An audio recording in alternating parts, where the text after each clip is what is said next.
Hi, I'm Tara Burney and this is TB Yoga House to Go.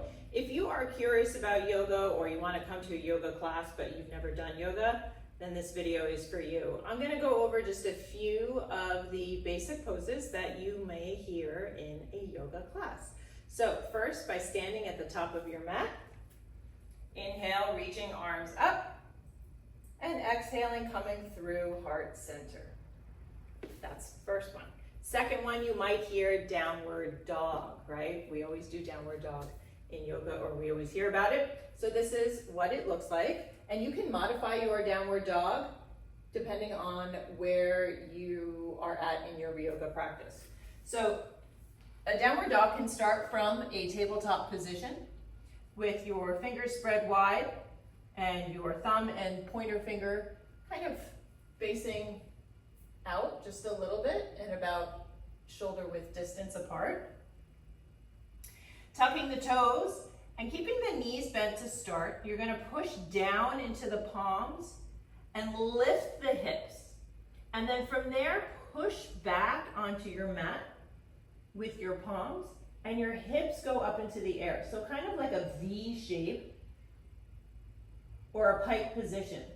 And continuously pushing down, rotating the shoulders forward and the sit bones up towards the sky. So notice my knees can stay bent to try and maintain this flat back. Gaze is towards the back of your mat. As you advance in your practice, heels might come down to the mat, or you can keep the heels up, but your legs straighten. And then your downward dog would look like this, pulling the lower belly in and up and breathing.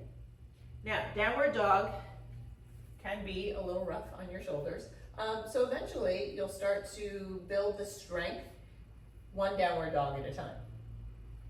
The next I'm going to show you are the 3 warrior poses that you might hear in yoga class. The first is warrior 2. And warrior 2 is basically an open hip type of pose, meaning that the hips are open and flush to the side of your mat.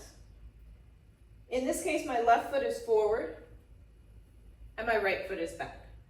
The left toes will face forward, so whatever foot is forward, the toes face the forward part of your mat. And your knee is tracking back so that you can see your big toe.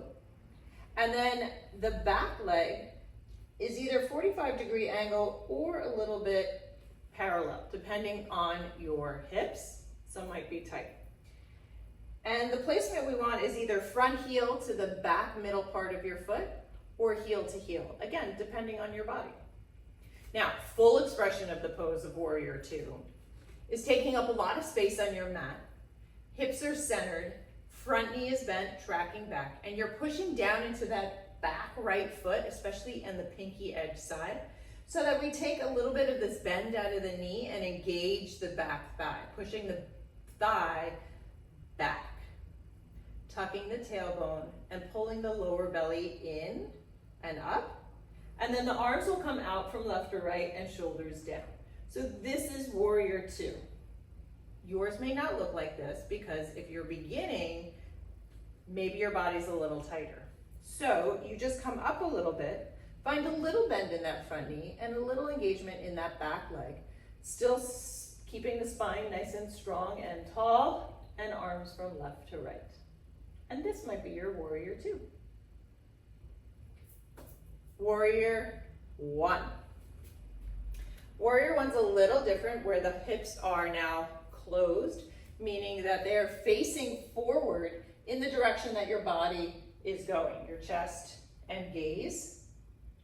And in Warrior 1, the front foot faces forward and that back foot is at like a 45-degree angle.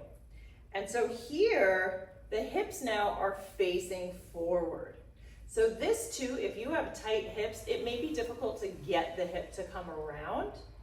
And so in that case, you just want to widen your feet a little bit wider and take a wider stance. So you're kind of like on railroad tracks or skis, and then eventually working on getting that hip to come around. It may not come around, that's fine. Front knee is bent. We're also pushing back into that back foot to engage this back thigh. tucking the tailbone down, pulling the core in and up, and then arms come straight up from the shoulders up. You can dial the pinkies towards one another. Now, some people with Warrior One or any pose where your arms are up in your over your head, if you have tight shoulders, you can open up a little bit, or you can always keep the arms down across your body or down by your side, just working on your legs. Warrior Three is a balancing pose. So you're on one leg, and the hips are also closed, so that means that they will be facing down. So I'm going to turn sideways to show you this one as well. And when you're standing on that one leg, you are shifting the weight over. You can keep the bottom knee bent a little bit to find a little bit of balance. Hips gently push back so that you're stacked over your hip, your torso stacked over your hip, your knee, and your ankle. And then the back leg is straight and strong. It does not have to be high in Warrior Three, just straight and strong. So maybe this is what your Warrior Three looks like, and you're working on balance, right? First and foremost. And then typically with Warrior Three, arms can come overhead. They can stay at your heart center. They can stay at your hips. You can reach them behind, you can reach them down, you can reach them out to the side.